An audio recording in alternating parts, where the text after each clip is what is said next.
Well, if you want one prediction for Yeah. 2024, I think it's going to be a year of resolution. I think it's going to be a year in which we come to grips with major problems politically, economically, financially, and in terms of where and how this economy is growing. So I think we're going to have a recession. I think we're going to have a very volatile political period. And we have two major wars, one in Europe and one in the Middle East, that could easily slide into something much bigger than we expect. Hi, everyone. It's Ira Wolfe from Geeks, Skeezers, and Googlization. You just heard the voices of our two favorite Wall Street analysts, Dick Bove and Matt Van Alstyne. Just a few weeks ago, they shared their forecast for 2024. And although we're only 2 weeks into the year, to no surprise, their insights were spot on. I thought it was important to reshare this episode just in case you missed it the first time, or you needed a reminder about how volatile, uncertain, complex, and ambiguous 2024 will be, and more importantly, how you can plan accordingly. And make sure you mark this date, February 28th, 2024, because the top-rated Odeon Capital Conversations team of Dick Bove, Matt Van Alstyne, and John Aidan Byrne will be joining me again for an update on what's ahead in 2024. Now, wherever you're listening, sit back and enjoy. Welcome back, everyone, to the Geeks, Geezers, and Googlization Show, the home of Googlization Nation, where we talk with HR and business thought leaders about the crazy shift going on all around us and explore the disruptive convergence of technology, business, and people. Here are your hosts, Ira Wolfe and Jason Cochran. Well, welcome back, everyone, to a very special episode of Geeks, Geezers, and Googlization. I'm Ira Wolfe. Thank you for being part of Googlization Nation. And I'm Jason Cochran. If you think this is just another podcast, think again. We're the voice of the most important conversations on the future of work that's confronting business leaders and people today. Our goal is to bring you ways to reimagine tomorrow and explore the ever-changing convergence of business, technology, and people. Well, we've got our favorite Wall Street team here with us today from Odeon Capital Conversations.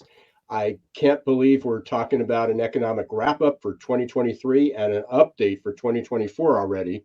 But joining us today will be Dick Bove, Matt Van Alstyne, and John Aidan Byrne. They're familiar names on Geeks, Geezers, and Googlization, and we'll be getting started with them shortly.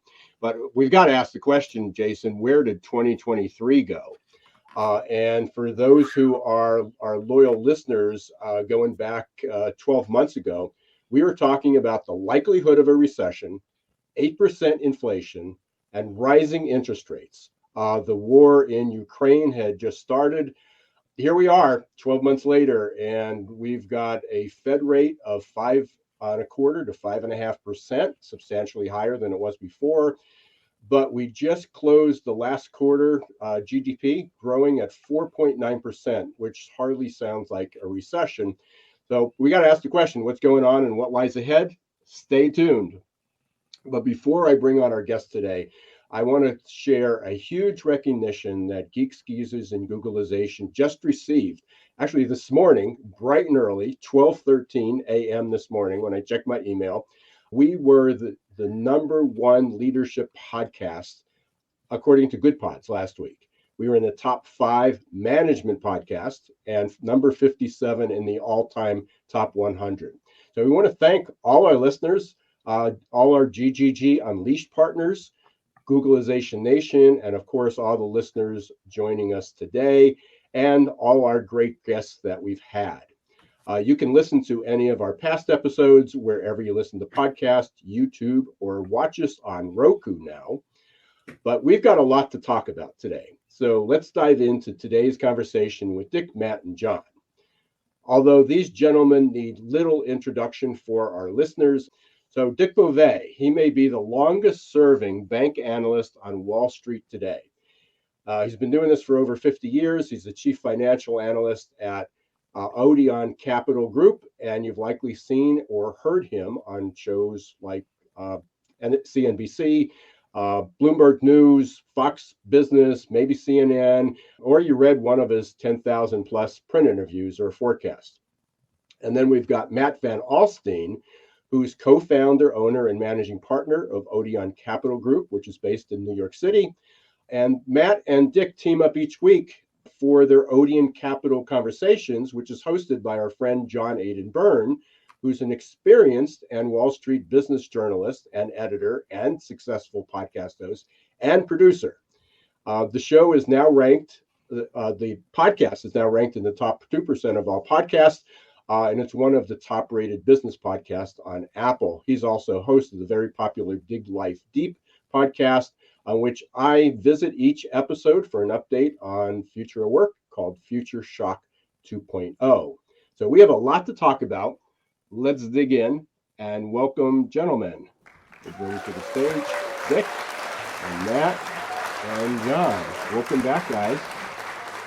Yeah, it's great to be back. It's a pleasure. Let's kick off with what's going on with where we were 12 months ago. Unless I'm doing the wrong math, 4.9% GDP annual growth hardly seems like recession talk. Dick, why don't we start with you? Where are we and what's going on? Well, I think that 4.9% number has to be disaggregated a little bit because if you do that, you find that the growth in the quarter was not particularly exciting at all. It was, in fact, very, very close to what it was in the second quarter.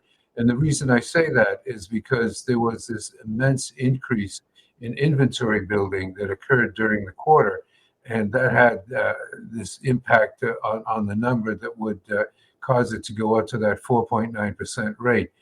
If you take a look at the Atlanta Fed numbers for the fourth quarter, they're down at 1.2% right now, which is consistent with where I think we were in the third quarter if you take out two things. One, the inventory building, and the slight benefit we got in terms of the net import balance.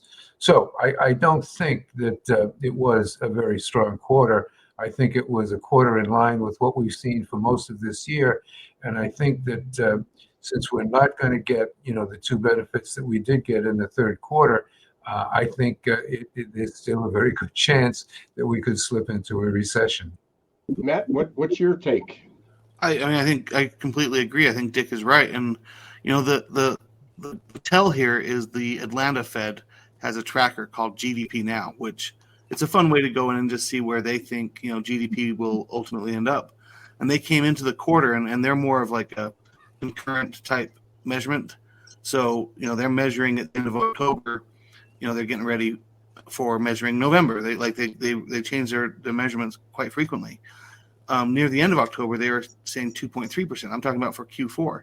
Right now, sitting here right now, they're at 1.2%. Clearly, something has changed in the last 4 to 6 weeks, at least as measured by the Atlanta Fed, to show that GDP is rapidly declining.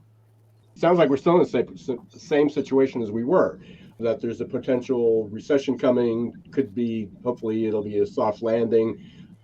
But the numbers certainly have been defiant all year round. The Fed has stalled rates at least for the last few times, but there's rumors, you guys would know more than us, that they may be ticking up again, maybe doing another quarter. But we still have, which is my bailiwick, we still have the labor market. JOLTS rate has come down.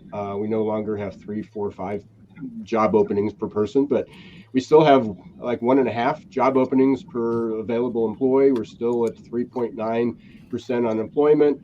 And again, I know we've had this conversation often that we can't predict where it's going to go, but we said last year at this time, it may at the highest be around 4.1%, and that's what they suspect it might be. Still tight labor in many different areas. What impact? I mean, what can we expect? Is Powell going to try to control the labor markets and inflation and the growth through another Fed hike? Ira, and picking up on something that Matt noted in our most recent episode of Odeon Capital Conversations, that in the latest Bureau of Labor Statistic numbers, the 150,000 job gains, there's a huge proportion of the job gains are in part-time work.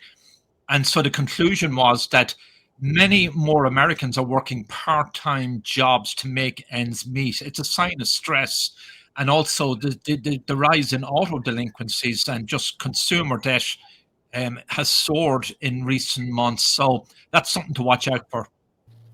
John, that's a great point. In that report, they're talking about how many, you talk about part-time jobs, but this is even people that are taking on additional jobs. So that part-time job is on top of their full-time employment, like you were alluding to there, which is just an unhealthy sign of stress. But let's go through those numbers you just referenced, John. I know we were talking about this at the top of the show with Dick and Matt also. It seems like Americans right now are using debt to try and fight inflation. Here are those latest numbers that just came out this week. Mortgage debt is up $126 billion this year. Car loan debt is up $13 billion this year. Student loan debt is up $30 billion this year. And then credit card debt is up $48 billion, and it smashed a record for total credit card debt for households. We're now at $1.08 trillion with a T in credit card debt. How do we go about trying to fix that? Well, I think there will be a natural function that will fix it, because in line with the numbers you just mentioned, Jason, there was an increase in the defaults being shown. And, surprisingly, the increase in mortgage defaults has grown. And I say surprisingly because housing prices are still going up, and people don't default on houses when there's a huge profit to be made in selling the house. The credit card area showed a significant increase in defaults. Autos showing some increase in defaults, but not to the degree that the other two areas are mentioning. And the overall default numbers are not as good as they would usually be because of the student loan numbers. Apparently, they did not include a realistic number for student loan defaults because we had this period in which nobody had to pay back their student debt. So I think, you have that issue that people are defaulting on their debt. But I'd like to go back to the labor number, because I personally don't understand why those numbers are even published, okay? Because if you take a look at the four numbers that the Department of Labor puts out every month, you can see a disparity which is just mind-blowing. In other words, you had 151,000 seasonally adjusted establishment increases in jobs. If you didn't seasonally adjust the establishment number, the government is saying it was over 1 million increase in jobs. If you swing over to what is the household number and taking a look at the job market, they show that the seasonally adjusted numbers were 7,000 increases in jobs, and they show that the non-seasonally adjusted number was down by a couple of 100,000. So, you have the government coming out with a series of numbers, each one of which they would argue is totally valid, one of which is showing a substantial decline in the number of jobs that were added. Another one is showing a substantial number of increases. And then going boring a little bit further into those numbers, the government likes to do something called birth-death analysis. In other words, it likes to estimate the number of companies that were started in a month, in a given month, and the number of people that they were hiring. Well, that birth-death number is almost three times bigger than the total jobs number that came out under the establishment seasonally adjusted number, which is what the press usually uses. So every month I look at these numbers. I cannot believe that they have I'm going to call it chutzpah to show what supposedly the job market is doing, when they can come out and tell you on one hand the jobs numbers is down close to 350,000. On the other hand, it could be up close to over 1 million. How can they do that? I don't get it. It's a question I had, and even going back to before when we talk about, are we accurately tracking people who are bringing in an income from doing some work? So if you look at, I just read this number the other day that there's probably 30 million people that are not tracked by the government, but are working gig jobs whether they're through digital work, but even the Lyft and Uber drivers. I mean, we were in Texas just a few weeks ago, and every Uber driver was a full-time work. I mean, they didn't have another job, and they said, well, maybe we'll go back, but are they even being tracked? But they're bringing in an income. That's clearly correct, but the household series, is based upon calling up people and saying, "Do you have a job?" Right? The establishment series is based upon calling up companies saying, "Did you hire someone or you didn't hire someone?" Now, you would think that those two numbers would come closer together, but they're not. They're diverging at a wider pace. So I prefer to take a look at the unemployment claims number, also produced by the Labor Department, because the unemployment claims number is based upon, a tangible event. Someone has gone to an office in some state in the United States and made a claim, for unemployment insurance. And what those numbers are showing in the last couple of weeks is that there was a slight decline slight increase in the number of people, not a big increase, a slight increase, but 2 weeks in a row of the people seeking unemployment insurance.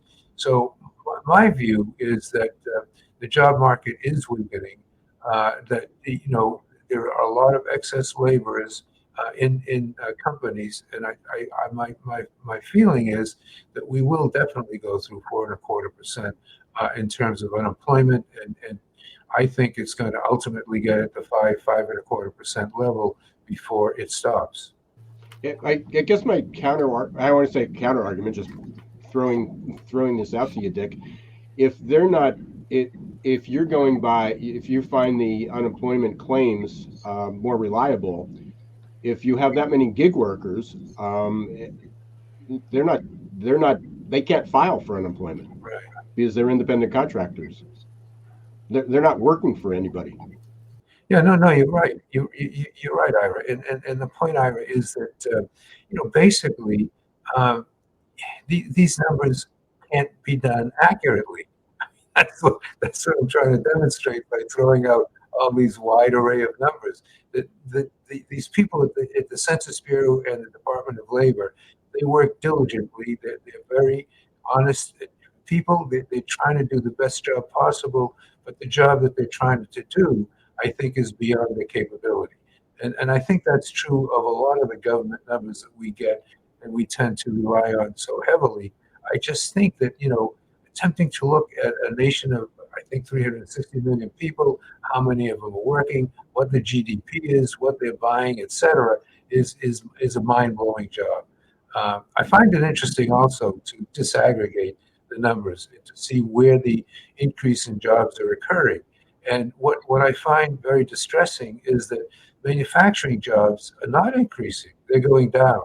And my belief is that you've got to have manufacturing or producing of goods to really drive the economy. What is going up is tourism-related jobs related to healthcare, which go up every month, and government jobs are going up. And I just don't think that where you're getting this increase in calculated jobs from the government, the healthcare industry, education, workers are going up, and you're not getting it from places where goods are being produced, that is not a very positive sign. And related to that, Dick, also, there are numbers currently that are out that bankruptcies are currently up 13% this year. So we're losing, a lot of companies that are struggling. How big of a concern is that for you? And then, Matt, to you also, how big of a concern is that 13% rise in bankruptcies? Or do you view it more as this is just part of the unfortunate side of the pruning of certain types of work in the economy as it continues to evolve and hopefully get better over time? Well, I take issue with the word pruning. I mean, this is people's livelihoods. Like, everyone who's paying the price right now for the Fed's mismanagement of their balance sheet over the last few years, it's a tragedy for them on a personal basis. Losing a business or losing your job is a terrible situation, and it makes you almost angry that this is the system we're in, where the Fed overprints And then when to compensate for their overprinting, they pull in the reins, raise interest rates, and start selling off bonds. And it just seems so backwards. And I also want to just point out, like Dick and I on our podcast, we've talked a lot about how the BLS and the household surveys and these numbers, you can't trust them. And I just keep pointing back to whether you can or you can't. That's almost not. It's almost academic. The question is, are they applying consistent methods that's capturing the true, momentum of the economy? As long as they're going consistently, when you get a jobs report like this one, which is just, you basically take four numbers and all four of them are pointing to totally different situations. The household survey shows we lost 348,000 jobs. The BLS survey shows we added 150,000, but they're including 400,000 fake ones. And of the 150,000 we added, 50,000 of them are government jobs, which is really just a tax on the rest of the other jobs. So those shouldn't count. And there's another 100,000 part-time jobs. And then you go and look at, how many people report that they're working two full-time jobs, or a full-time job and a part-time job, or a part-time job when they prefer a full-time job. And you get about 10 million workers are in these, what are supposed to be stressful situations when the economy is not going so hot. So, as much as the numbers aren't, per se reliable to a degree of accuracy, they are telling a story of duress and stress throughout the marketplace. And one last thing on the bankruptcies, that's just a sign of interest rates rising. That is purely a sign of not being able to refi your debt or going out and acquiring new debt, because banks are being told, because of the Fed, rein in your lending, whether it's implicit or explicit. It's we don't want to lend to risky things. We prefer you buy treasuries, and we're not going to lend to companies. And so the low interest rate, easy money world that we've been used to, where every Tom, Dick, and Harry could go out and extend and pretend their loan, is gone. And so businesses that were on the cusp are failing, and I think that's indicative of the economy we're in. I know we'll get to it later, Ira, the money supply, because Dick has done some unique research into it, but that pumped up and primed the economy, and we saw that in the banking sector, where there was surplus excess savings by consumers, and they're drawing that down. And consumers and savers, the savings rate has dropped, and that excess money in banks is disappearing, and that's going to have a ripple effect on consumption in the coming months. So I mean, the signs are pretty clear that people have called for recession for the longest time, but it seems now it's more nearer than ever before. Yeah, that's interesting you brought that up, and I do want to lead this into the conversation that Dick has about the money market, and we'll pull up some graphs there. But there was an article, I think it was just this week, it could have been last week, I don't know, time just seems to go by, in the Wall Street Journal, and it was about that we now have this rapidly rising group of mini millionaires. So there was a 42% increase in the number of people who now have a net worth of more than $1 million. And the number also has gone up for those that have a net worth of more than $2 million. It was pretty significant. They did say that a lot of that was eaten up, that wealth that people gained was eaten up by inflation. But is that group the group that's driving the consumption? Because there obviously is a lot of money to spend, but then you have the other end of this wage, not at the wage gap, but the earnings gap, the wealth gap. You have people that are just living day to day. So there seems to be this 10 or 20% of the population, not the 1%, but the 10 or 20% of the population that has an average net worth of $1 million to $2 million to $5 million, that has money to spend. They're all in their between 45 and 65 years old, which was this fastest growing group. But then you have the rest of this population that is struggling day to day. That's a complicated question, but is it the fact that the surge that we're seeing in the economy and the consumer spending is related to this 10 to 15 to 20% of the population that has money, but we've got this 80% that's really struggling. Are your employees feeling stuck and just showing up for a paycheck? Is your workforce working harder to get back to normal than adapting to the future? It's time to help them break their addiction to certainty and develop a growth mindset. Developed by one of the world's top-rated future of work thought leaders, AQ Plus Mindset is a powerful tool to help your employees embrace change, adapt faster, and grow on the job. Conveniently delivered to any smartphone or laptop in easy-to-digest 5 to 10-minute lessons. Managers can sit back and watch employee attitude shift towards growth and innovation in just 30 days. Are you ready to help your employees thrive in this ever-changing, never-normal world? Encourage them to show more grit, resilience, adaptability, and unlock their potential? The journey to a growth-filled future starts with a growth mindset. Visit aqplusmindset.com or call 484-373-4300.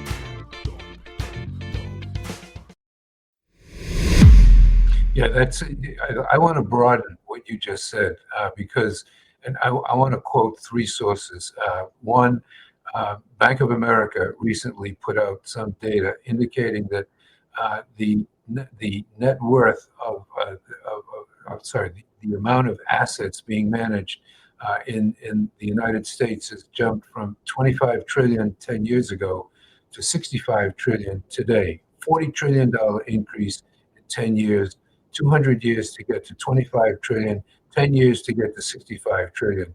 The chairman of Goldman Sachs, David Solomon, said that there is $70 trillion under management in the country today.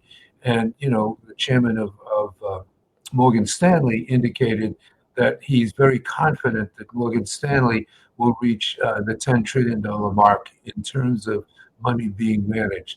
And the question, which I started working on this a week ago, and I do not have the answer, is where is this money coming from?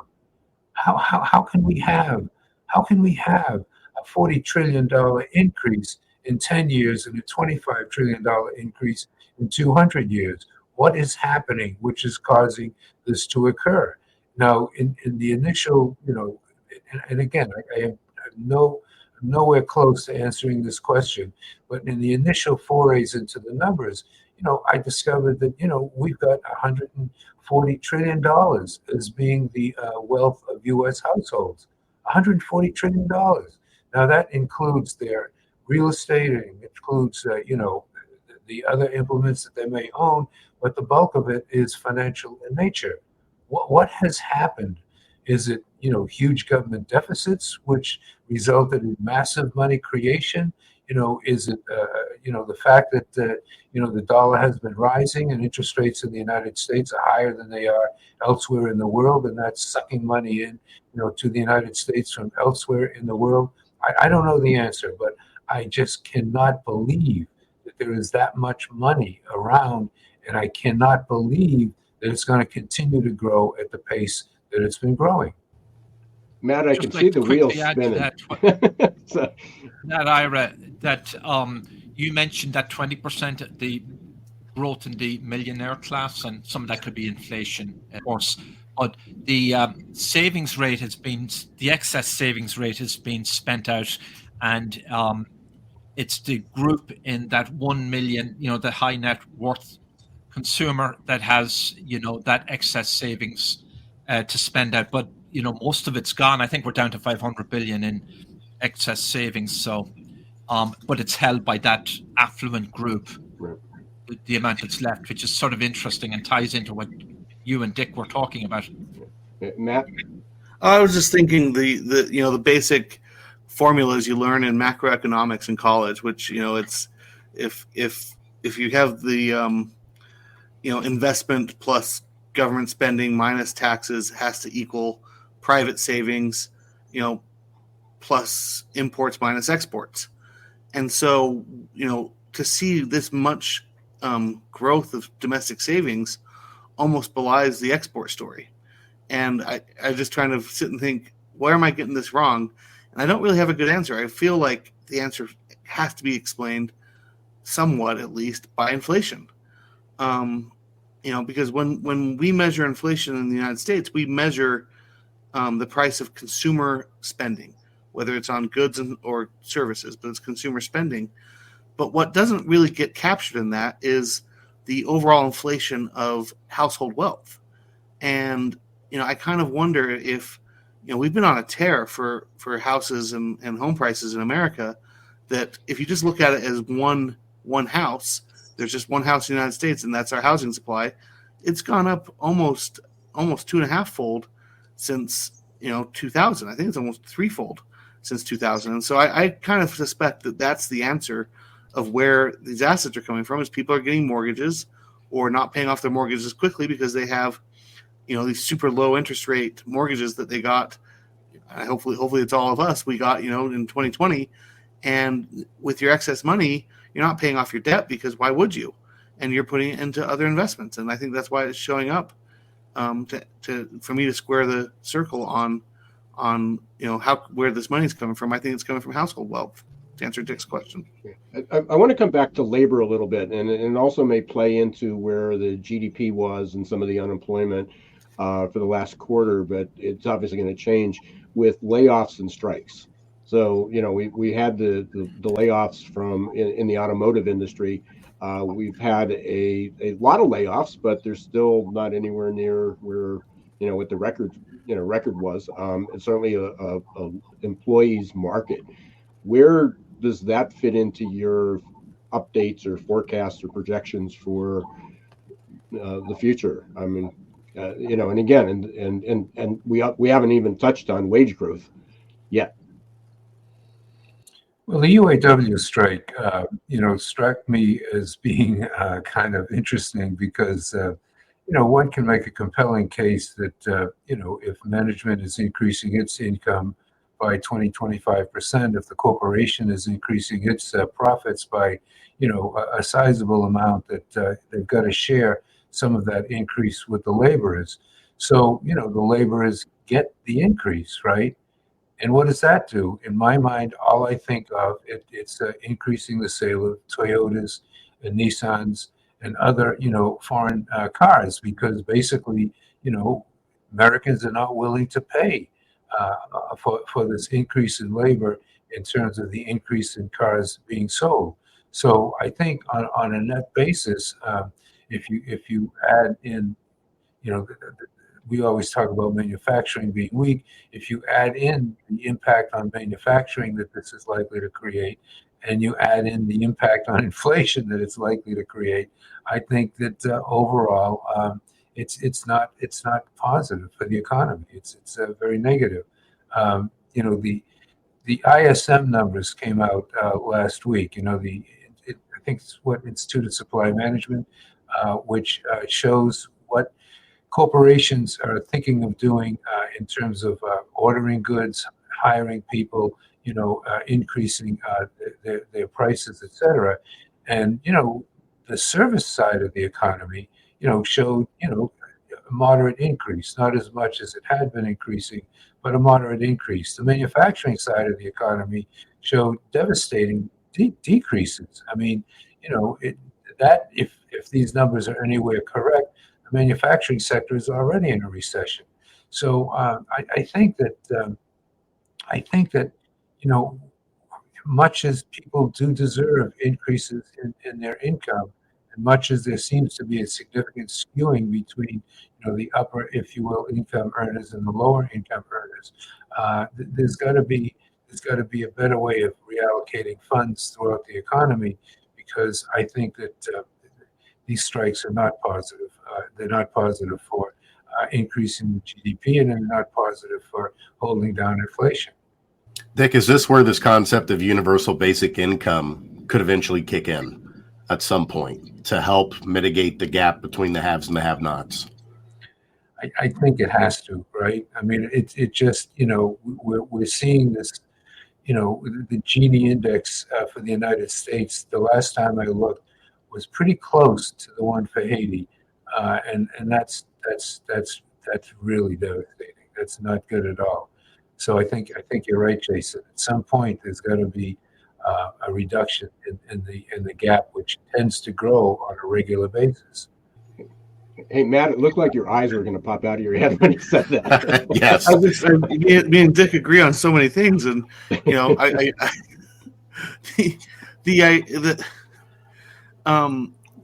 the universal basic income as a concept when it's written down on paper sounds a lot like socialism as a concept when it's written down on paper, and it really comes down to implementation.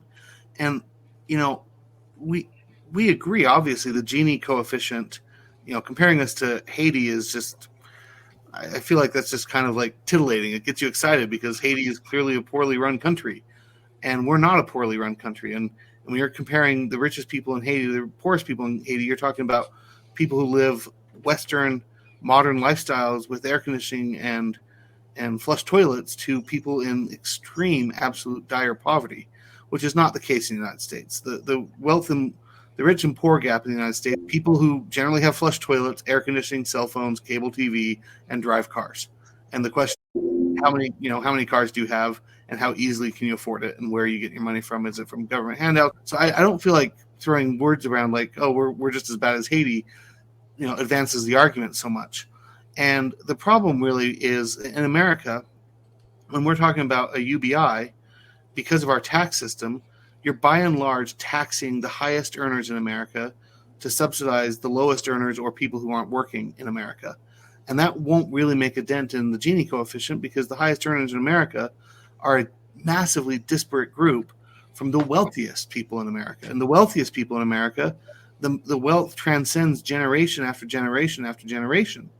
And, you know, you saw my face that you'll see my face react to that whenever you hear a presidential debate. You know, when Al Gore or Barack Obama was talking about, you know, we want to tax the wealthiest 1%.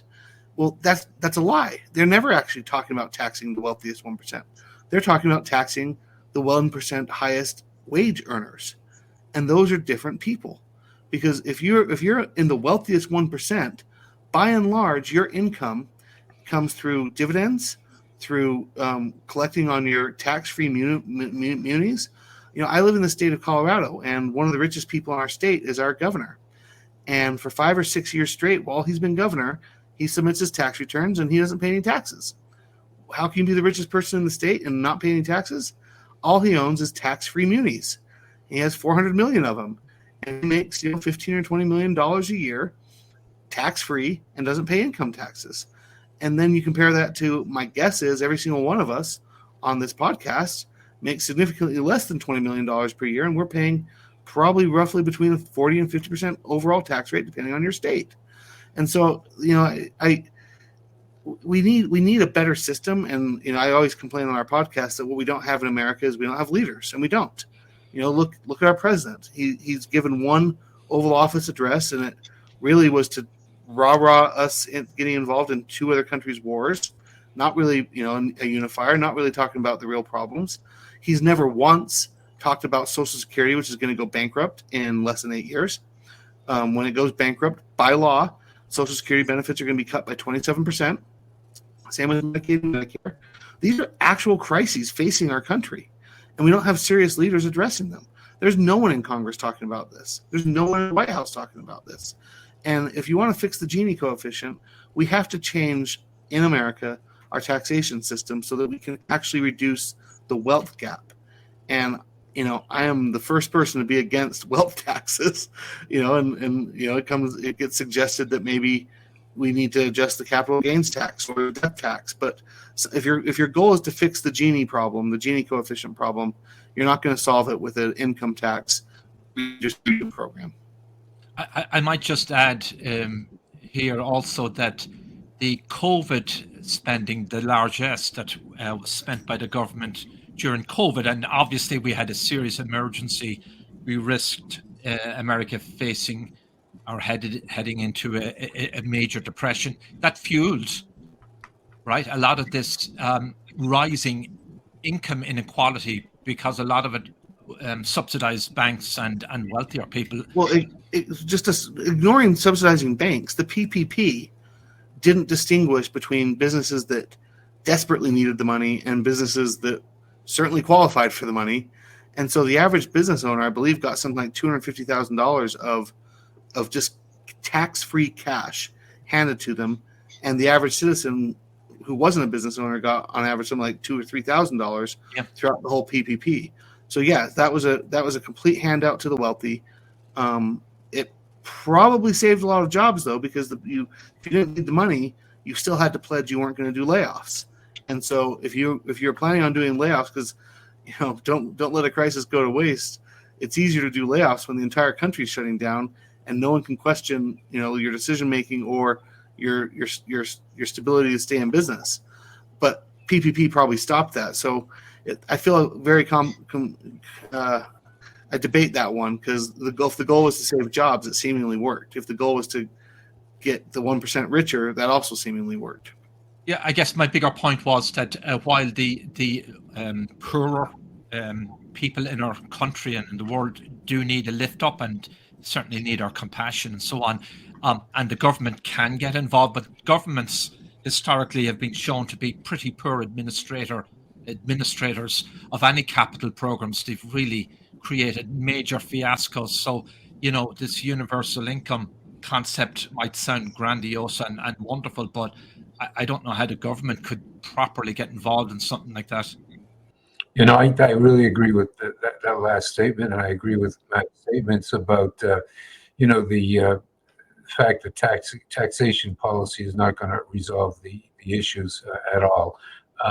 My view has always been, continues to be, that we've got to turn away from being a consumption economy to a production economy, and that what we really need is not the government to interfere with us, in terms of its taxation policies or its other policies, but to stimulate production, and that therefore the ISM numbers that I mentioned are frightening to me, because I thought that we about a year ago or maybe 2 years ago made the decision that we wanted to stimulate more manufacturing in the United States, and according to these to the labor numbers and the ISM numbers, we're not doing it.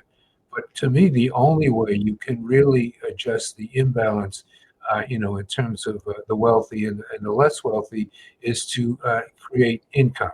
And you create income by creating products and by selling those products. And in my view, that's what has to happen. And, I'm fully in agreement with Matt also. I can't think of a bigger, a ridiculous show in the world than the American Congress. It just blows my mind that we can have this many, I'm going to call them freaks, taking control of different aspects of the government. So I have no faith in government to solve any problems. I have a lot of faith in the fact that if we allowed capitalism to work, and the manufacturing side, it would solve a lot of problems. To that end, Dick, will AI and automation kind of help us with that? In other words, in the future, do you anticipate we'll be less reliant on the government doing things with the interest rate, because we actually will be able to do a much better job in terms of productivity with getting goods and services and products out into the market? Yeah, absolutely. I'm a huge believer in AI. I'm a huge believer that is the salvation of the problem that I just mentioned, which is getting the cost of producing goods in the United States down to a level where they are competitive in the world market. I mean, the United States became this huge economic power in the 19th century because basically we produced things that everybody else in the world wanted, and we sold them. And that's what we're not doing now. I was shocked, that nobody knows Aesop tales anymore. They don't. Nobody reads them. None of my grandchildren have heard the Aesop tales. But the one that sticks in my mind is the grasshopper and the ants. We're grasshoppers. We're the consumers. We're not saving and putting away for the rainy day the way the ants did in the tale. And I think that has got to stop. We've got to become the ants. We've got to become the producers, and we're just not doing it, and that's very, very discouraging. I want to challenge you a little bit on that, Dick, because you've been saying that, and I've been listening, and I've been nodding along for the last couple of years, and I think I agreed with you. And then I've been reading all this stuff about what's gone wrong with China, and I'm starting to wonder, maybe I got this wrong. And China seems to be that they've been plowing their excess savings into more manufacturing capacity, to the point that they were building houses and building, ghost cities and building subways to nowhere, and so on and so forth. And by wasting their excess savings inefficiently, they've become, much more structurally dependent on exports than an economy should be. And it's really hard for them to pivot, as modern economies around the world are, to being a consumer economy. And, we've been a manufacturing economy since Bretton Woods, but we've been manufacturing US dollars. And that's been our greatest export, and it's created our greatest wealth. And I kind of sit and think, when you talk about we should bring manufacturing back, if Joe Biden or Trump or whoever you pick as your president decides, I'm going to, focus my entire presidency on bringing manufacturing to the United States, you would run into real structural problems, because you have to make it so it's cost effective to do it. And we have high cost labor, and there's low cost labor just across the border to our south. There's low cost labor all over Southeast Asia. And so what company is going to move here if they don't have to, and without some sort of massive subsidy that we saw in the silicon chip industry, where basically the government is paying for these plants to be built, paying for the manufacturing to be built, because they know there's no way you're going to get it built here unless we make it a sunk cost for the taxpayer. And we're elevating, silicon chip to a high level, which is a national defense issue. And we've decided as a country we're going to subsidize this industry. Absent that, and by the way, that broadly speaking makes you poor when you have less efficient investment from the government and draws out, wipes out competition. I just wonder how you're going to achieve that, actually lowering the standard of living, because it seems that free trade has actually been the biggest benefit, the biggest momentum behind the rising standard of living in the United States over the last few decades.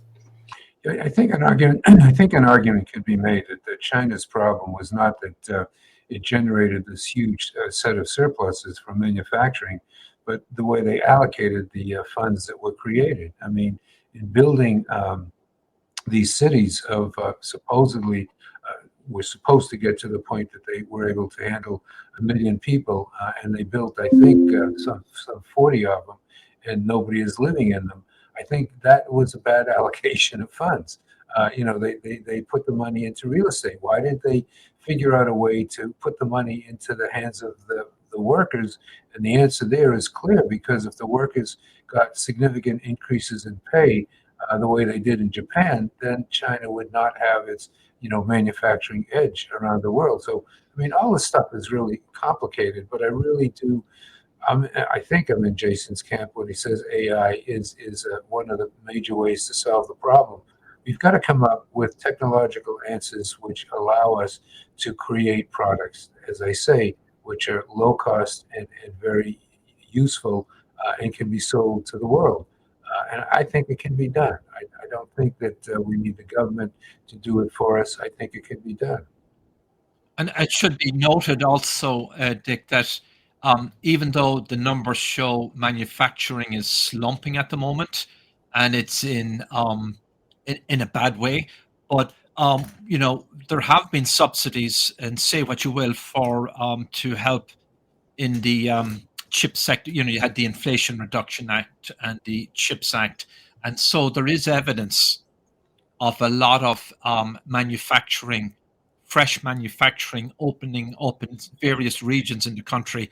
And so maybe at some point that'll be reflected in the numbers. And I mean, and they're promising real substantial headcount and employment.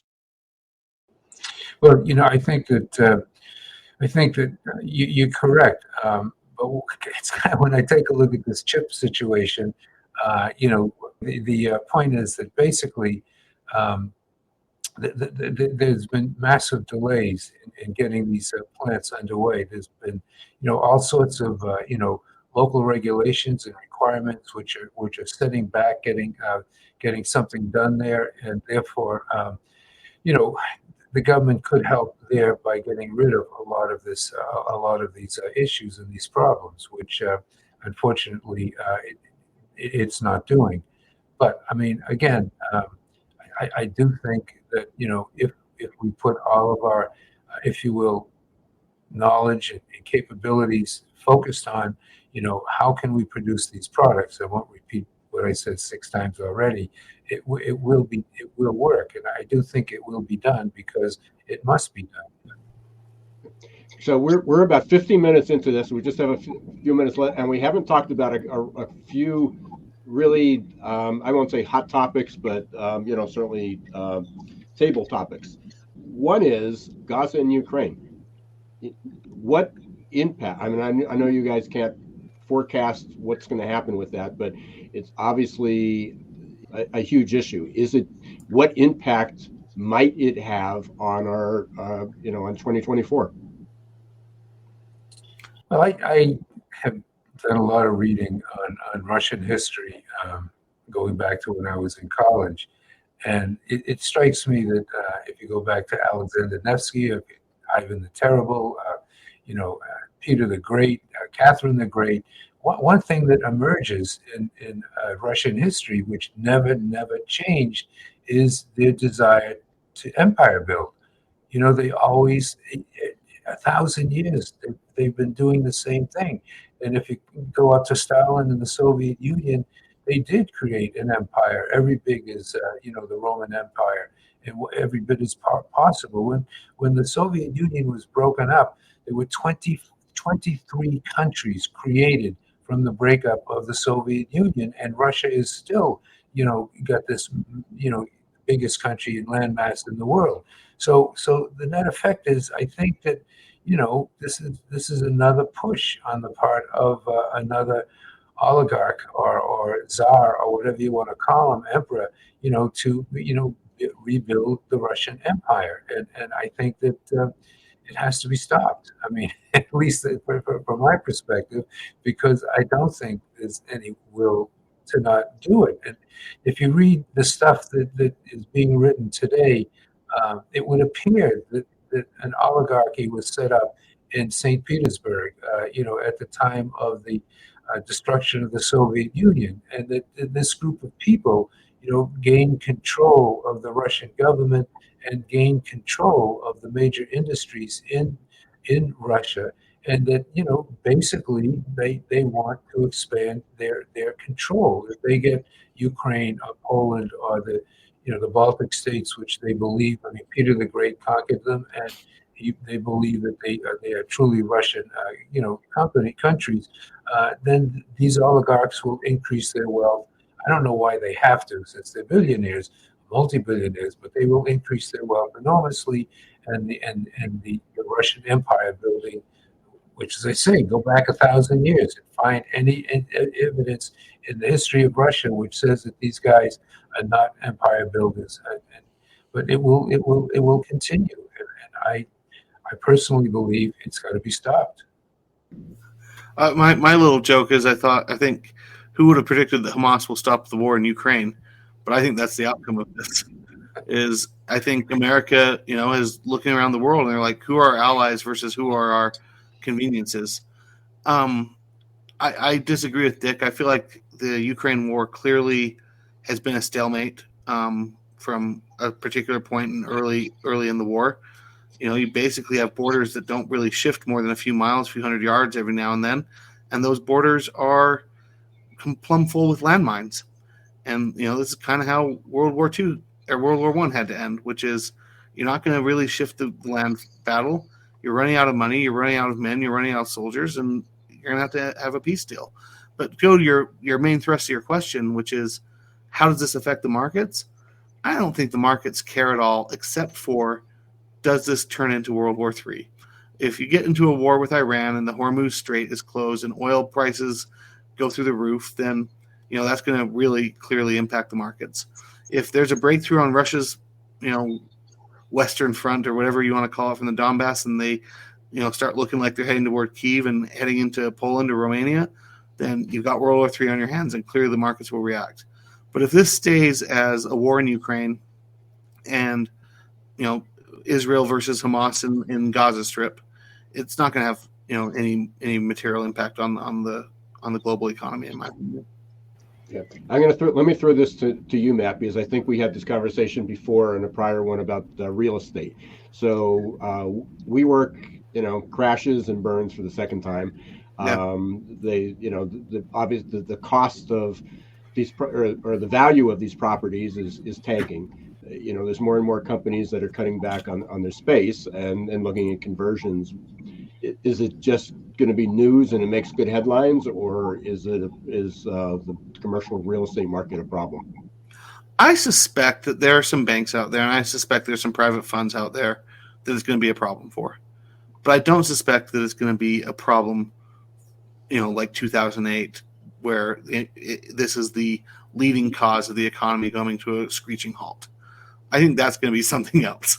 I think that's going to be your traditional, unemployment rises because people stop spending because they're out of money, and then businesses start doing layoffs, so then the consumer has less money, and then the Fed has to cut and start doing QE. I think it's going to be a much more traditional recession.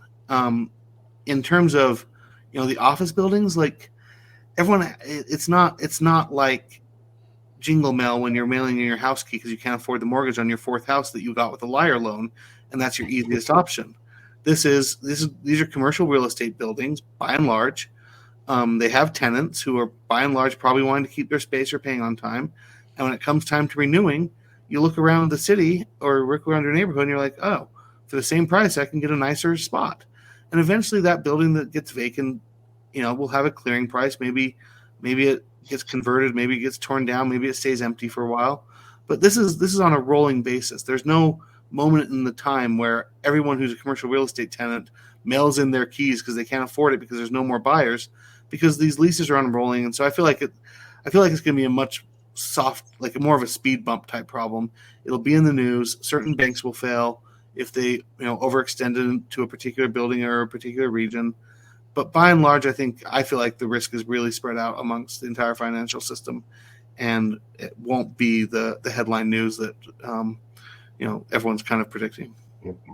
I know we're coming up pretty close to our timeline here, but I've got a really important question for John, and we couldn't have an economic update conversation without talking about crypto. So, John, or basically some pyramid collapses. So, John, I've got a cover here if I can find it. But you had a conversation with Bernie Madoff years ago and his son. Wow. And so what comparisons have you seen between this and Sam Bankman-Fried? Well, I was going to make some kind of a joke about Sam Bankman-Fried got a haircut. We had, in the financial services industry, they talk about haircuts, and apparently somebody told me he did get a haircut of some kind before he went into court. These scandals come and go. You had Madoff, you had Jordan Belfort, Michael Milken, but they're all unique and different, and yet they're tied at the hip. I think there was $8 billion in losses, or he supposedly scammed his customers for Sam. And then Bernie. The interesting thing about Bernie Madoff, I think the customers have recovered over 80% of their losses, 3.2 billion. So the question is, how much will be recovered in Sam Bankman-Fried's case? But maybe the bigger question is, why is crypto still being traded in the marketplace? There's a market cap apparently of over 1 trillion.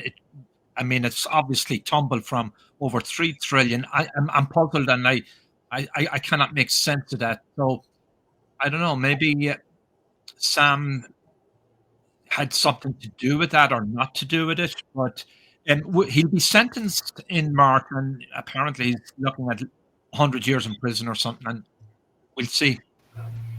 I wonder do you think part of it might be the fascination with Bitcoin? I know these aren't Bitcoin, but they all kind of get lumped together with the cash supply manipulation issues we were talking about earlier, a lot of the research that Dick did. Is there interest in this because there's interest in there potentially being a universal currency that does have a fixed number on the blockchain that might be able to help with some of these challenges? Dick, any response? Well, I own cryptocurrencies. Okay, so I'm not totally unbiased, but I do think that there is a function for them. There is a large part of the world that doesn't want to operate in dollars.